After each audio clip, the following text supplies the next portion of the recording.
बिस्मिल्लाहिर्रहमानिर्रहीम। आज की वीडियो बेटा 9th क्लास फिजिक्स के बच्चों के लिए है। चैप्टर नंबर 2 को डिस्कस करेंगे, काइनेमेटिक्स। टॉपिक नंबर 2.7 से लेकर 2.13 तक डिस्कस किया जाएगा। इससे पहले हम इसकी पहली वीडियो बना चुके हैं, टॉपिक नंबर 2.1 से 6 तक। अगर किसी बच्चे ने वो मिस की है तो पहले उस वीडियो को देख ले। इसमें हम टॉपिक नंबर 2.7 से लेकर और 2.13 तक speed time graph, distance time graph और equations of motion under gravity भी और सिंपल भी, इनको इंशाल्लाह डिस्कस करेंगे। 2.7 टॉपिक है बेटा आपका graphical analysis of motion. Analysis कहते हैं तज्जिया करने को, कि आप किसी बॉडी की मोशन को ग्राफ की शक्ल में रिप्रेजेंट करके और उसका तज्जिया करना चाहते हैं, देखना चाहते हैं कि वो किस पैटर्न पे आता है। सबसे पहले ग्राफ की डेफिनेशन आपकी बुक वाला देता है, उसे आप समझें कि ग्राफ क्या है। पिक्टोरियल डायाग्राम, तस्वीरी शक्ल, in a form of straight line और a curve which show the relationship between two physical quantities. कि ये जो 2 डायमेंशनल ग्राफ है, इसमें हम 2 क्वांटिटीज का रिलेशनशिप, कंपैरिजन शो करते हैं। या तो रिजल्ट आता है स्ट्रेट लाइन, या कोई कर्व आ सकती है, अपवर्ड कर्व आ सकती है नीचे से ऊपर की तरफ बढ़ रही हो, डाउनवर्ड कर्व आ सकती है जो ऊपर से नीचे की तरफ आ रही हो, या स्ट्रेट लाइन आ सकता है जो इस तरीके से होती है, अभी हम डिस्कस करेंगे, या पैरेलल टू एक्स एक्सिस भी आ सकता है। अब ये डिपेंड करता है उसके डेटा पे। फिर आप लिखेंगे in order to draw a graph. तो यहां से आप एक क्वेश्चन बना लें, how to draw a graph. ठीक है, ये क्वेश्चन मैंने आपको लिख के दिया है, आप इसको नोट कर लें। How to draw a graph, graph बनाने का तरीका कार अगर आ जाए पेपर में तो क्या लिखेंगे। In order to draw a graph, two mutually perpendicular line x o x dash। अब x o x dash का ये x है आपका, ये o है, ये x dash, और दूसरी लाइन क्या है, y o y dash। तो ये जो वर्टिकल लाइन है इसका नाम क्या रख दिया, y o y dash, और ये जो हॉरिजॉन्टल लाइन है इसका नाम क्या रख दिया बेटा, x o x dash। कहता है इन 2 म्यूचुअली परपेंडिकुलर लाइंस को आप सेलेक्ट करते हैं। पहली वाली को हॉरिजॉन्टल को एक्स एक्सिस और वर्टिकल वाली को क्या ले लेते हैं, Y axis. The point where the 2 axis intersect each other, जहां ये दोनों एक्सिस एक दूसरे को काटते हैं, मीट करते हैं, उस पॉइंट का नाम आप क्या रख देते हैं, ओरिजिन ओ। तो यहां से ओरिजिन की डेफिनेशन भी आपके पास आ गई। अब positive values along X axis are taken to the right side of the origin. के ओरिजिन के राइट साइड पे जो वैल्यूज ली जाएंगी वो पॉजिटिव एक्स कहलाएंगी, ओरिजिन के जो लेफ्ट साइड पे ली जाएंगी वो नेगेटिव वैल्यू कहलाएंगी। इसी तरह ओरिजिन से अबव जो ली जाएंगी वो पॉजिटिव वाई की वैल्यू कहलाएंगी, और ओरिजिन से बिलो जो ली जाएंगी वो नेगेटिव वाई की वैल्यू कहलाएंगी। अच्छा, अब ग्राफ में 2 क्वांटिटीज का हमने जिक्र किया कि रिलेशन है बिटवीन 2 फिजिकल क्वांटिटीज। एक इंडिपेंडेंट क्वांटिटी होती है और दूसरी डिपेंडेंट क्वांटिटी होती है। क्या मतलब कि जिस क्वांटिटी की वैल्यू किसी और पर डिपेंडेंट हो, किसी और के तब्दील होने से तब्दील हो रही हो, तो उसको हम डिपेंडेंट क्वांटिटी कहते हैं, और जिसके तब्दील होने से तब्दील हो रही हो उसे इंडिपेंडेंट आजाद क्वांटिटी कहते हैं। इंडिपेंडेंट क्वांटिटी को नॉर्मली हमेशा एक्स एक्सिस पे लिया जाता है और डिपेंडेंट क्वांटिटी को किस पे लिया जाता है, वाई एक्सिस पे।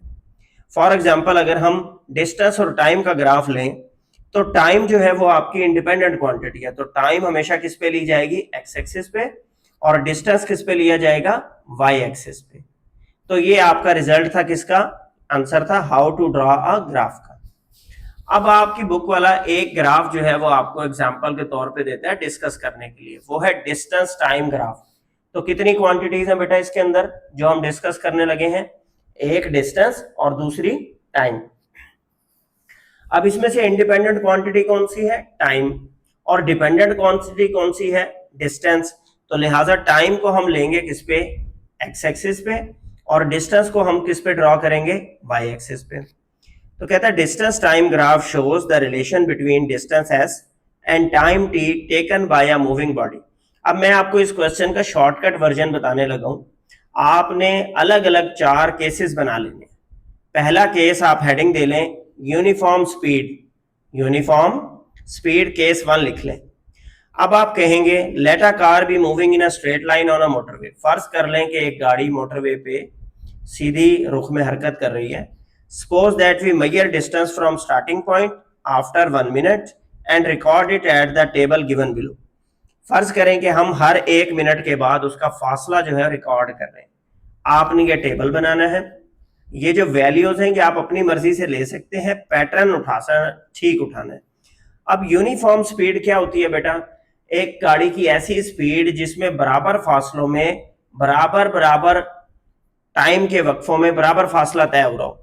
जैसे 0 से 1 मिनट, 1 मिनट गुजरा है, कितना फासला तय हुआ है? 0 से 1.2 किलोमीटर।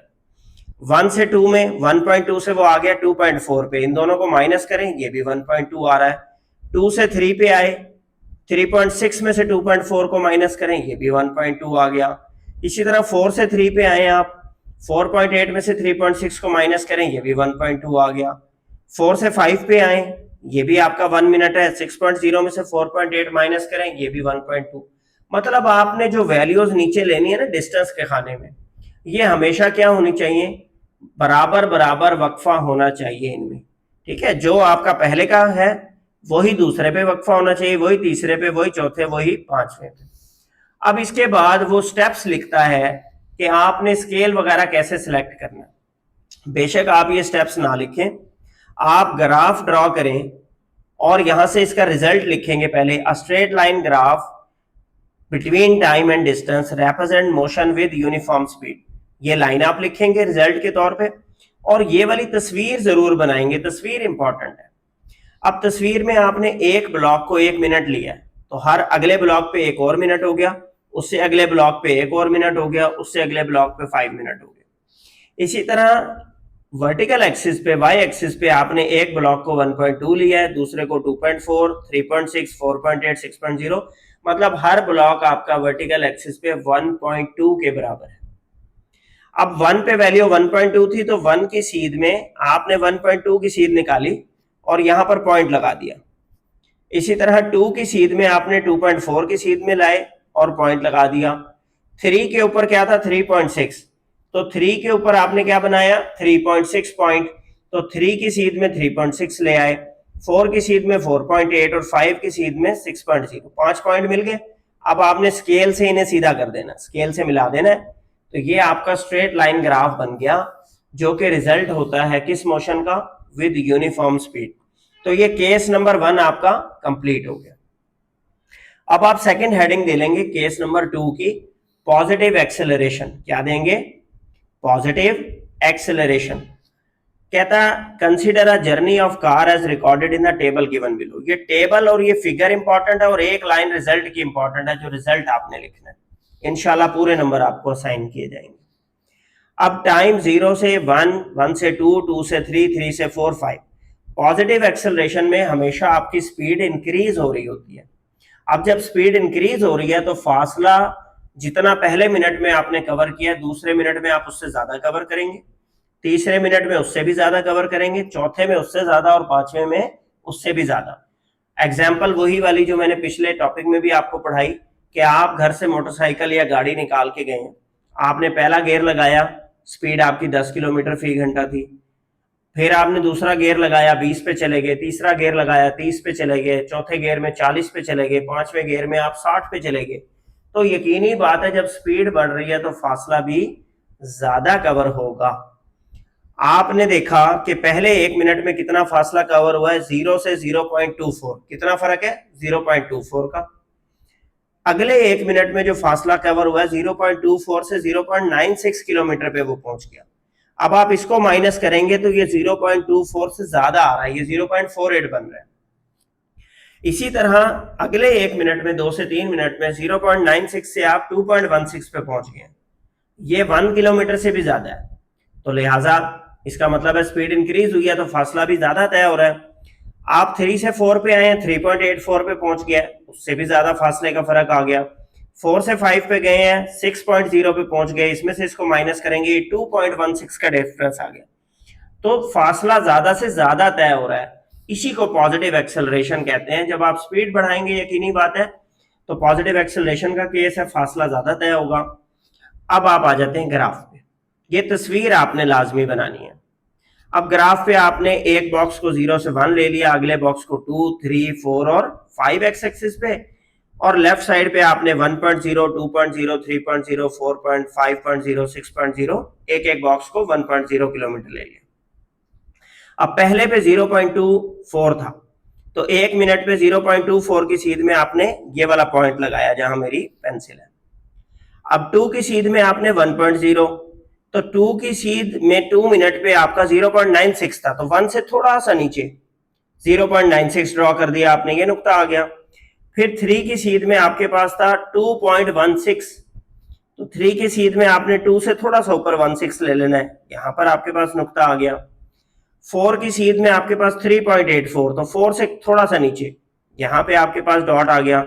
और 5 की सीध में आपने 6 पे ले लेना है, तो ये एक डॉट है। अब आपने फ्री हैंड से इन डॉट्स को आपस में मिला देना है। जब मिलाएंगे तो ये ऐसी कर्व आ गई जो अपवर्ड मूव कर रही है, नीचे से ऊपर की तरफ बढ़ रही है, इसको पॉजिटिव कर्व कहते हैं। तो ये किस चीज की है? श्योर केस है कि body is moving with some positive acceleration, कि बॉडी अपनी स्पीड बढ़ा रही है, जिसम अपनी स्पीड को बढ़ा रहा है।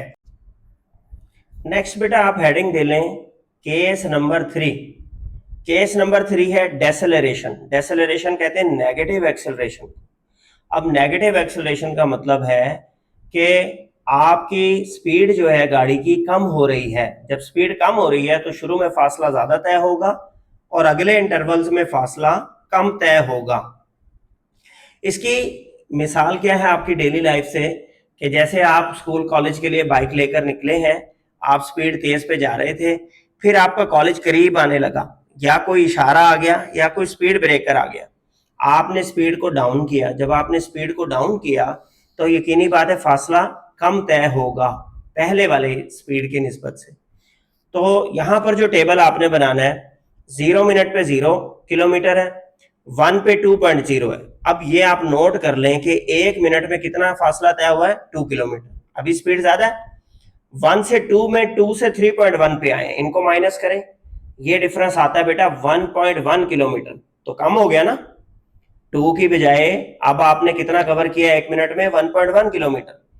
फिर आप 2 से 3 मिनट पे जब आए तो 3.1 से 4 तक सिर्फ पहुंचे हैं, इसका मतलब 0.9 किलोमीटर इस मिनट में कम कवर हुआ है। तो ये उससे भी कम है 1.1 से भी। जब आप 3 से 4 मिनट पे गए तो 4 से आप 4.6 पे आ गए, तो अब फासला जो तय हुआ है 0.6 किलोमीटर है। इसी तरह जब आप 4 से 5 पे गए तो 4.6 से 5 किलोमीटर, तो ये फासला सिर्फ कितना तय हुआ है, 0.4 किलोमीटर। तो हर आने वाले मिनट में फासला जो कवर हो रहा है वो कम होता चला जा रहा है। इसका मतलब आप अपनी गाड़ी की स्पीड को कम कर रहे हैं। इसको नेगेटिव एक्सेलरेशन या डेसेलरेशन कहते हैं। इसका जो ग्राफ बनेगा बेटे वो क्या बनेगा, कर्व डाउनवर्ड। इसको क्या कहते हैं, नेगेटिव कर्व, कर्व डाउनवर्ड। अच्छा कैसे ड्रॉ करेंगे, जो पॉइंट्स हमारे पास आए हैं इन्हीं पॉइंट्स को ड्रॉ करेंगे हम। एक्स एक्सिस पे आपने टाइम ले लिया, वाई एक्सिस पे आपने क्या ले लिया, डिस्टेंस इन किलोमीटर। अब एक बॉक्स आपने क्या लिया है, 1 मिनट का लिया है। अब आपके पास 1 मिनट पे 2.0 था, तो 1 पे आपने 2.0 को ड्रॉ कर लिया, ये नुक्ता लगा लिया 2.0 पे। इसी तरह 2 पे आपके पास 3.1 था, तो 2 पे आपने 3.1 पे लगा लिया। 3 पे आपने 4.0 पे नुक्ता लगा लिया। 4 मिनट पे आपने लगा लिया जी 4.6 पे नुक्ता, और 5 पे लगा लिया आपने 5.0 पे। अब आप देखें कि ये क्या हो रहा है, कर्व डाउनवर्ड इसको कहते हैं। स्पीड कम हो रही है, उल्टा स्पीड क्या हो रही है, कम। अगर ये बढ़ रही होती तो ये ऐसे जाता, लेकिन अभी ऐसे नहीं जा रहा। ये कैसे जा रहा है, उल्टी सिमत में जा रहा है। इसको डाउनवर्ड कर्व कहते हैं। क्या कहते हैं, डाउनवर्ड कर्व। तो ये नेगेटिव एक्सेलरेशन को शो करता है।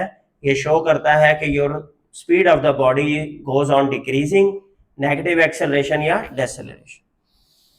और फिर आप बेटा एक हेडिंग दे दें case number 4, body at rest. यूं कहें कि गाड़ी वाला रुका हुआ है, कहीं पर चाय पी रहा है। अब जो है जितना फासला उसने तय किया हुआ था, फर्ज करें 1.2 किलोमीटर उसके स्पीडोमीटर पे, 0 मिनट पे जब हमने नोट किया तब भी 1.2 था, 1 मिनट बाद चेक किया तब भी 1.2, दूसरे मिनट पे चेक किया तब भी 1.2, तीसरे पे 1.2, चौथे पे भी 1.2, पांचवें पे भी। तो केस नंबर 4 बिल्कुल आसान है, बॉडी एट रेस्ट है, बॉडी रुकी हुई है, फासला आपने तब्दील ही नहीं करना, ठीक है। तो ग्राफ लाइन आएगी इसमें horizontal, horizontal parallel to the x axis, parallel to the x axis. क्यों? क्योंकि 0 पे भी 1.2 पे पॉइंट लगेगा, 1 पे भी 1.2 पे, 2 पे भी 1.2, 3 पे भी 1.2, 4 पे भी 1.2 और 5 पे भी 1.2। इन पांचों नुक्तों को जब आप मिलाएंगे तो ये पैरेलल लाइन आ जाएगी टू द एक्स एक्सिस।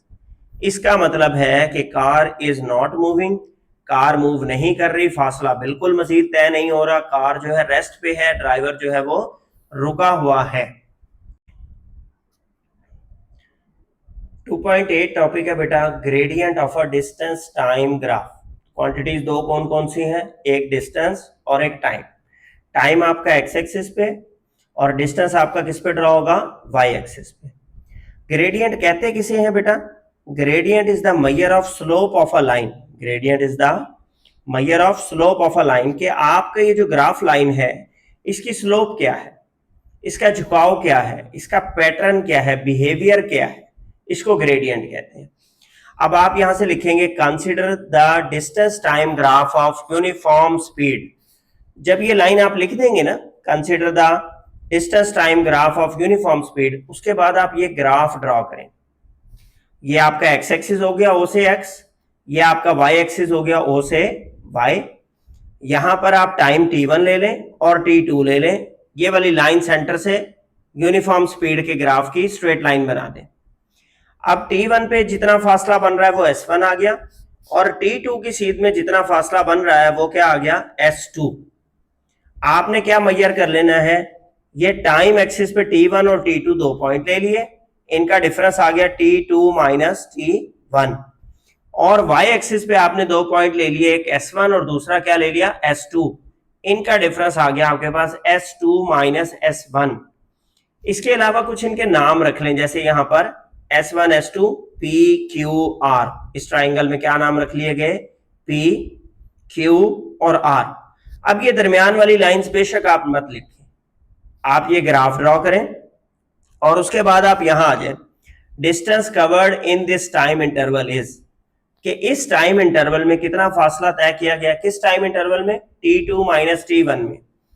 फासला है s2 माइनस s1, जिसकी वैल्यू आप क्या लेंगे, डिस्टेंस s।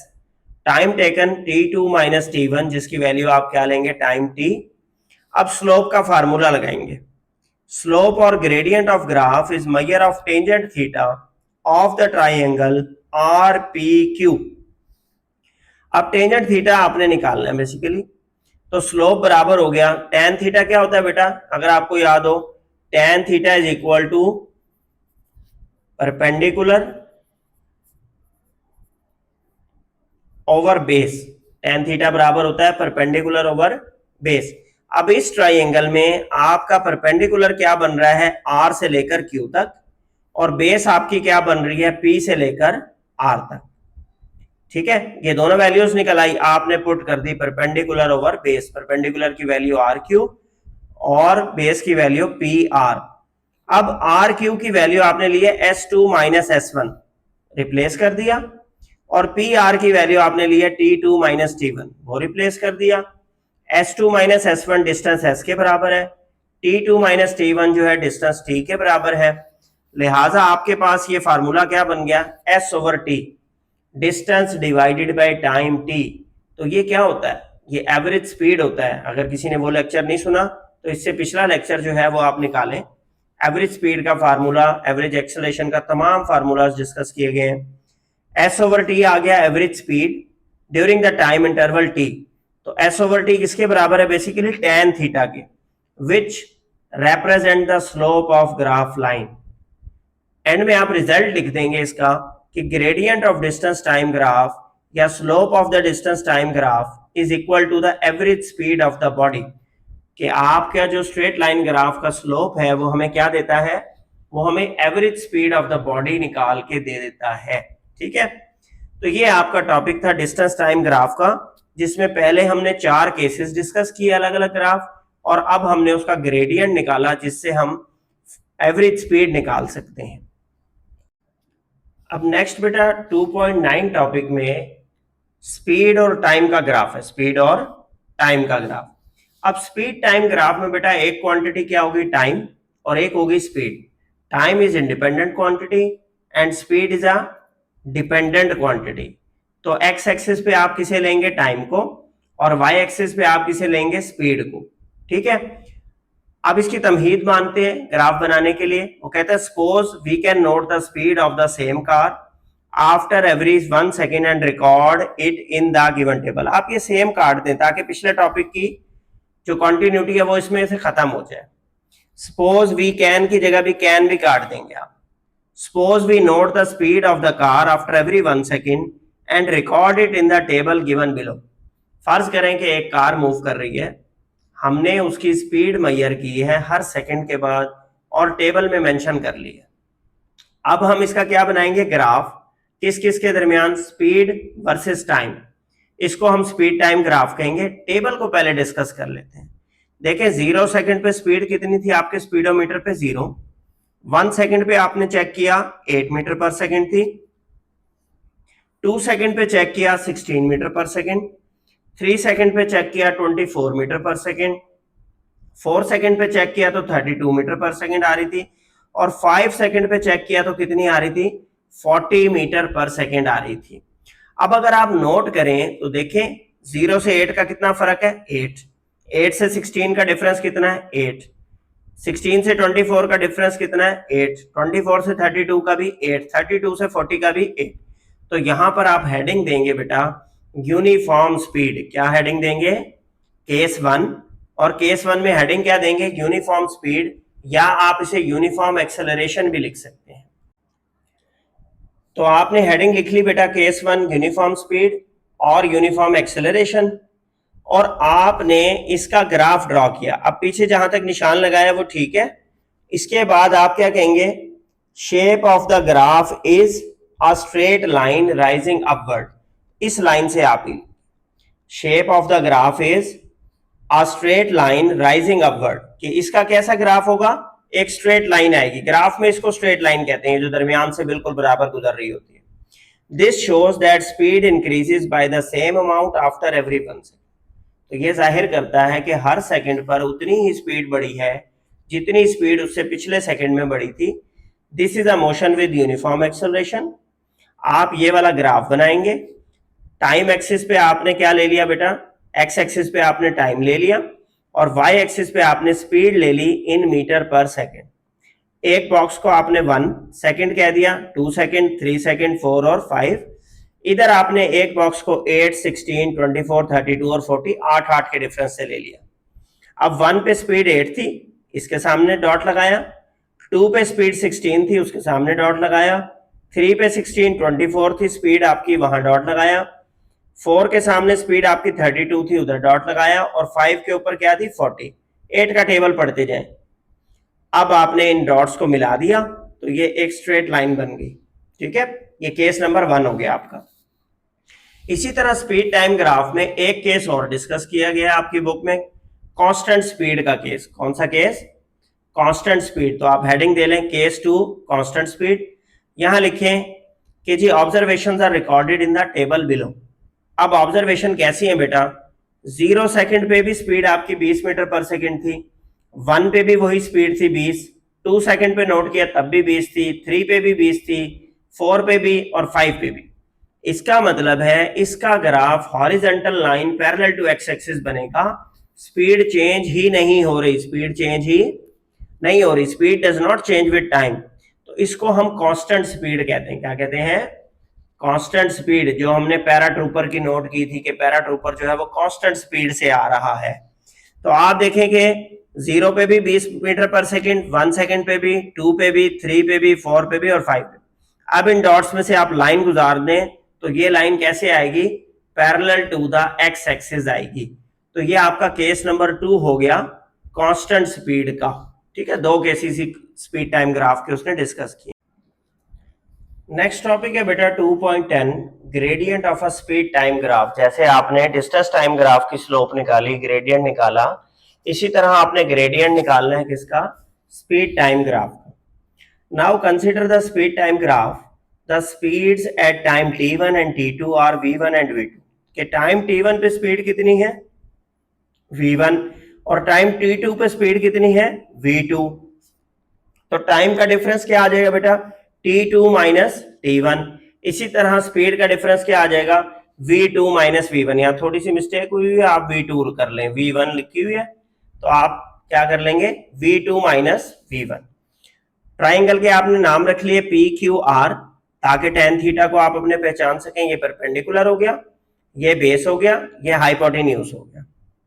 अब यहां पर केस का नाम लिख लें, केस का नाम है ये बेटा constant acceleration. Constant acceleration, straight line नजर आ रही है ना आपको, स्ट्रेट लाइन क्या होता है यूनिफॉर्म एक्सेलरेशन या कांस्टेंट एक्सेलरेशन, ठीक है।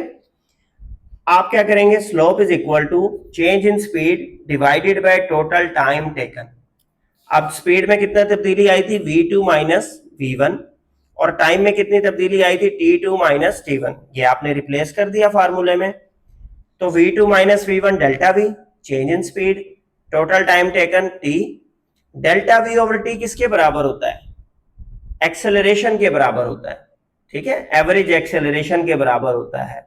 Rate of change of velocity, rate of change of velocity is taken as average acceleration. तो यहां पर इसका मतलब क्या हुआ कि gradient of the speed time graph हमें क्या देता है average acceleration of the body के जो है मुताबिक बताता है। This shows that when a car move with constant acceleration the velocity time graph is a straight line. जब एक बॉडी मूव करेगी कांस्टेंट एक्सेलरेशन से तो ग्राफ उसका कैसा होगा, स्पीड टाइम ग्राफ उसका स्ट्रेट लाइन होगा हमेशा, which rises through same height for equal interval of time। वो बराबर इंटरवल ऑफ टाइम में बराबर बराबर स्पीड बढ़ाएगा, ठीक है। अब एक और केस जो है यहां पर डिस्कस किया गया, आप उसकी हेडिंग दे दें zero acceleration. Zero acceleration, zero acceleration का क्या मतलब है बेटा कि स्पीड बढ़ ही नहीं रही है, स्पीड बिल्कुल भी नहीं बढ़ रही है, ठीक है। तो यहां पे वो कहता है कि the speed v1 at time t1 is the same as speed v2 at time t2। ये ग्राफ आपने जरूर बनाना है बेटा, इस ग्राफ को ही तो हम डिस्कस कर रहे हैं, तो ये ना हो कि आप तस्वीर ना बना के आए पेपर में और ये थ्योरी रट लें। थ्योरी का इस रटने में कोई फायदा नहीं है, आपने पहले ग्राफ बनाना है, तस्वीर बनानी है, फिर आपने थ्योरी की सिर्फ 2-3 लाइनें भी लिख देंगे तो काफी है, रिजल्ट लिख देंगे आप, ठीक है। तो आप देखें v1 पे भी जो स्पीड है 20 है, v2 पे भी सॉरी t1 पे भी 20 मीटर पर सेकेंड है, t2 पे भी 20 मीटर पर सेकेंड है। इसका मतलब दोनों टाइम पे कोई तब्दीली स्पीड में नहीं आई। अब जब तब्दीली नहीं आई तो v2 माइनस v1 करेंगे, 20 माइनस 20 क्या आएगा 0। तो आपने लिखा slope is equal to v2 minus v1 over t2 minus t1। तो 20 divide by 20 minus 20 0, 0 divide by anything क्या होता है 0, 0 divided by anything 0। When the speed of object is constant, the speed time graph is a horizontal straight line parallel to time axis। जब आपकी speed बिल्कुल constant होती है, तब्दील नहीं हो रही होती, तो हॉरिजॉन्टल एक्सिस का ग्राफ आता है। This shows that acceleration of this motion is 0, it is the motion without the change in speed. तो इसको जीरो एक्सेलरेशन कहते हैं। क्या कहते हैं जीरो एक्सेलरेशन। तो ये केस भी आप ग्रेडियंट का नोट कर लें, ग्रेडियंट में यहां पर उसने दोनों केसेस डिस्कस कर दिए हैं।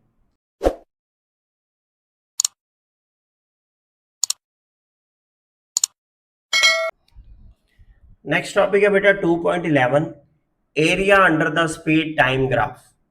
कि अगर आप स्पीड टाइम ग्राफ के अंडर का एरिया कैलकुलेट करते हैं तो वो आपको किस चीज की वैल्यू देता है, तो वैल्यू वो देता है बेटा डिस्टेंस कवर्ड की। इसके दो केसेस आपकी बुक वाला डिस्कस करता है, हम दोनों केसेस को 1 बाय 1 डिस्कस करते हैं। सबसे पहले आपको स्पीड टाइम ग्राफ बनाना पड़ेगा। The distance moved by an object can also B determined by using its speed time graph. के फासला आप कैसे नाप सकते हैं, स्पीड टाइम ग्राफ का एरिया मेंशन करके, एरिया कैलकुलेट करके, ठीक है। अच्छा, फिर कहता है figure shows the object is moving with constant speed v for a time interval t, the distance covered by object as given is v cross t। के डिस्टेंस का फार्मूला क्या होता है s is equal to v cross t।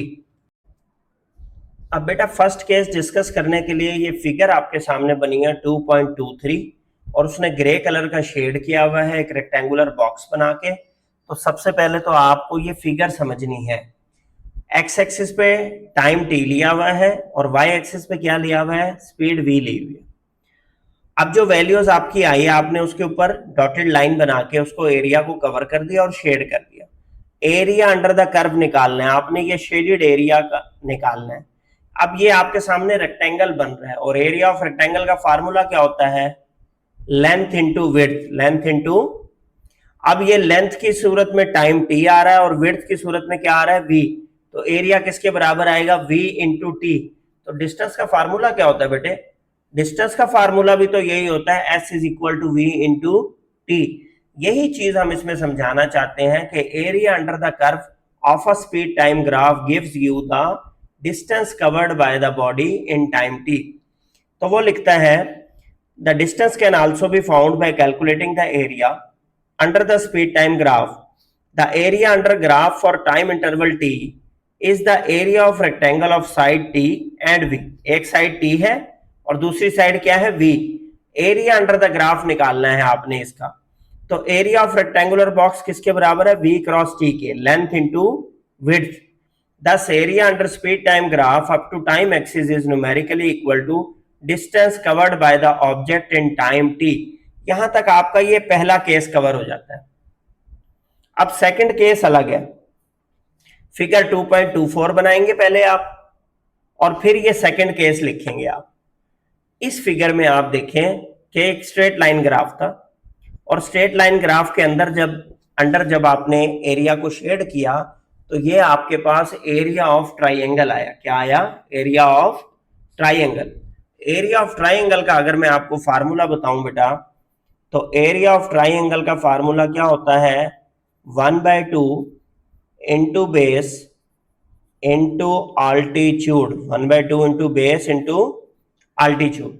अब base आपका इस triangle में T है और आल्टीट्यूड आपका इस ट्राइंगल में वी है, ये वर्टिकल एक्सिस पे।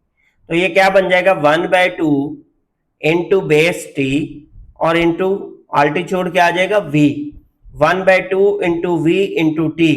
तो ये आपका एरिया ऑफ ट्राइंगल आ रहा है जो कि डिस्टेंस कवर्ड के बराबर है। किसके बराबर है, डिस्टेंस कवर्ड के। कैसे डिस्टेंस कवर्ड के बराबर है, average speed into time, 1/2 v average speed है मल्टीप्लाई बाय टाइम। तो ये आपका आ गया क्या, distance covered of the body, distance covered of the body. फिर आप एंड में क्या लिखेंगे बेटा, इसका रिजल्ट लिख देंगे, ये जो येलो बॉक्स में लिखा हुआ है रिजल्ट। कहता है the area under the speed time graph up to the time axis is numerically equal to the distance covered by the object। तो अगर तो आपके पास शॉर्ट आए ना 2 नंबर का तो फिर आपने ये लिखना है, और अगर आपके पास लॉन्ग आए तो ये केस 1 यहां तक और केस 2 यहां तक अलग अलग।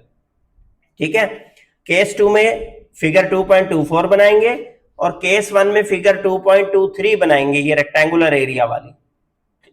और अगर 2 नंबर का शॉर्ट आए तो आप ये लिखेंगे येलो बॉक्स कि area under the speed time graph up to the time axis is equal to the distance covered by the object. ठीक है, फिर आपके पास एक क्वेश्चन दिया हुआ बेटा, solving problems for motion under gravity.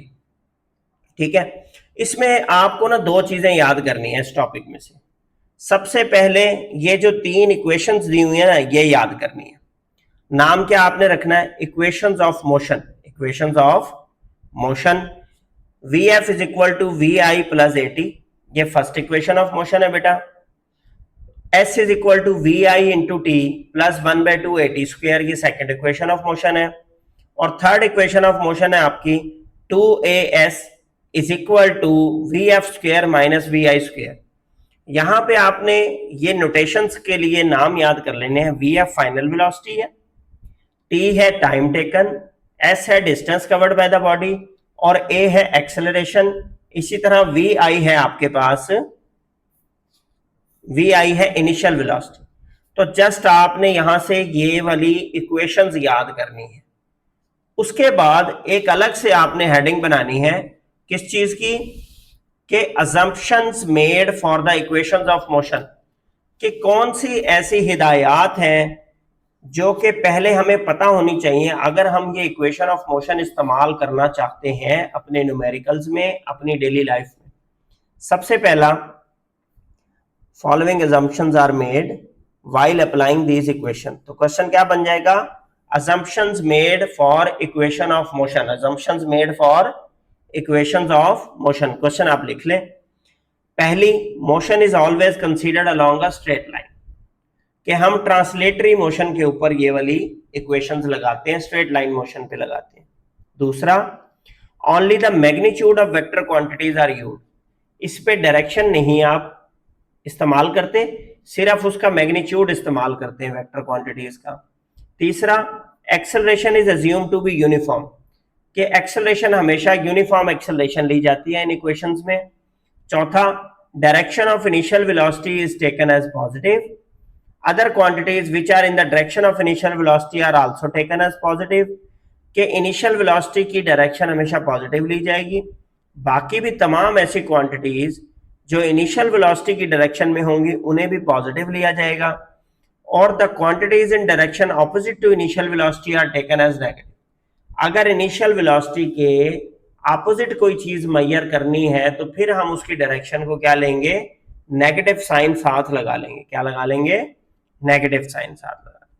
तो ये बेटा वो अजम्पशंस हैं जो कि इक्वेशंस ऑफ मोशन के लिए एक शॉर्ट क्वेश्चन बन सकता है कि which assumptions are made for applying equation of motion. ठीक है। टॉपिक नंबर 2.13 है बेटे, free fall acceleration. Free fall का मतलब किसी जिस्म का ऊपर से नीचे गिरना under the action of gravity, under the force of gravity, कशिश सकल के जेर असर ऊपर से जब नीचे चीजें गिरती हैं जमीन पर तो उसको क्या कहते हैं, फ्री फॉल बॉडीज कहते हैं। तो जो इनकी एक्सेलरेशन होती है, इनकी एक्सेलरेशन को नाम दिया जाता है ग्रेविटेशनल एक्सेलरेशन। कहता है when a body is falling freely under the action of gravity of the earth, acceleration acting on it is called gravitational acceleration. कि जब कोई जिस्म जमीन की तरफ गिर रहा होता है कशिश के सकल के जेर असर, एक्शन ऑफ ग्रेविटी के जेर असर, तो उनकी एक्सेलरेशन को ग्रेविटेशनल एक्सेलरेशन कहा जाता है, उसको स्मॉल जी से डिनोट किया जाता है। और जब ये ग्रेविटेशनल एक्सेलरेशन डाउनवर्ड डायरेक्शन में होती है, जमीन की तरफ होती है, नीचे आ रही होती है, तो हमेशा पॉजिटिव ली जाती है, हमेशा पॉजिटिव ली जाती है। इसकी वैल्यू 9.8 मीटर पर सेकंड स्क्वायर है। आसानी के लिए किताबों में, कन्वीनियंस का मतलब है बेटा आसानी, आसानी के लिए किताबों में वैल्यू को राउंड ऑफ करके 10 मीटर पर सेकंड स्क्वायर ले लिया जाता है। सेकंड, आपने इस टॉपिक से क्या याद करना है बेटा, equations of motion for freely falling bodies, या आप लिखेंगे equations of motion under gravity. अब इसमें करना क्या है बेटा, ए को आपने रिप्लेस कर देना है जी से, जो इक्वेशन ऑफ मोशन पीछे याद किए ना उनमें ए को रिप्लेस कर देना है किससे, जी से। तो v f is equal to v i plus g t, a को हमने किससे बदल दिया, जी से। S is equal to v i t plus 1/2 g t square, यहां पर 1/2 ए टी स्क्वायर था, हमने ए को किससे बदल दिया, जी से। और 2GS is equal to v f square minus v i square, तो यहां पर भी ए को किससे बदल दिया, जी से। इसके अलावा एक और भी याद कर लें बेटा चेंजिंग, कि एस को हम नॉर्मली इसमें एच से लिखते हैं, मुख्तलिफ किताबों में आपको यहां पर एस डिस्टेंस की बजाय एच हाइट लिखी हुई नजर आएगी। क्यों, क्योंकि जब जिस्म नीचे से ऊपर की तरफ हरकत कर रहा है या ऊपर से नीचे हरकत कर रहा है तो हम इस फासले को बुलंदी कहते हैं। क्या कहते हैं, बुलंदी। इसकी वजह से एस को आप एच से भी रिप्लेस कर सकते हैं, किसी किताब में आपको एस की जगह एच नजर आए तो परेशान नहीं होना आपने।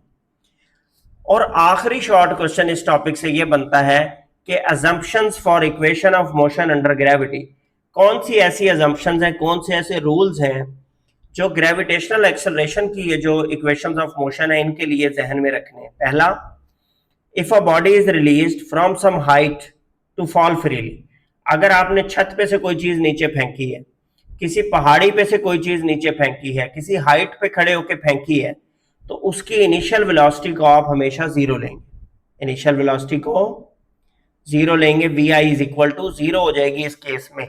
दूसरा, gravitational acceleration small g will be taken as positive in downward direction, अगर बॉडी ऊपर से नीचे गिर रही है तो स्मॉल जी की वैल्यू हमेशा क्या ली जाएगी, पॉजिटिव ली जाएगी।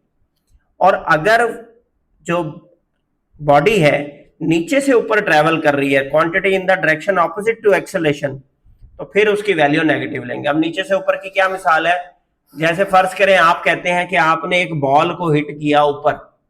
अब जब आपने क्रिकेट बॉल को ऊपर हिट किया तो यकीनी बात है उसकी डायरेक्शन जो है वो जमीन के अपोजिट सिमत में जा रही है, और आपको न्यूमेरिकल में कह देता है कि जी इसकी हाइट निकालें, तो ये आप उसको क्या लेंगे, स्मॉल जी की वैल्यू को फिर यहां पर नेगेटिव लेंगे। If a body is thrown vertically upward, the value of g will be negative and final velocity will be 0 at the highest point. Value of g को नेगेटिव लेंगे अगर जिसम ऊपर से नीचे से ऊपर जा रहा है, और आखिरी इंपॉर्टेंट बात कि अगर जिसम नीचे से ऊपर जा रहा है तो ऊपर जाकर एक लम्हे के लिए वो रुकता है, उस एक लम्हे को रुकने की वजह से उसकी वी एफ जो है, फाइनल वेलोसिटी जो है, उसको जीरो लिया जाएगा हमेशा। ऊपर से नीचे चीज फेंकी है तो वी आई को जीरो लेंगे, नीचे से ऊपर चीज फेंकी है तो वी एफ को हमेशा जीरो लेंगे। सबसे लास्ट बेटा जो आपका शॉर्ट क्वेश्चन इस चैप्टर से बनता है वो है रिलेटिविटी।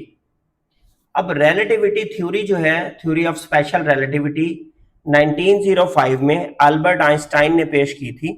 तो ये तो आप एमसीक्यूज के लिए इसकी डेट याद कर लें और इसका नाम याद कर लें कि किसने थ्योरी ऑफ स्पेशल रिलेटिविटी दी थी। अब इसका कॉन्सेप्ट क्या है, इस थ्योरी के मुताबिक, अकॉर्डिंग टू दिस थ्योरी, यहां से आपने निशान लगाना है इसका, speed of light is a universal constant, कि जो स्पीड ऑफ लाइट है वो हर जगह सेम रहती है, हर जगह सेम रहती है, चेंज नहीं होती, इसका मतलब वो यूनिवर्सल कांस्टेंट है। It's value is approximately 3 × 10⁸ metre per second, और उसकी वैल्यू कितनी है, 3 × 10⁸ metre per second. Speed of light remain the same everywhere.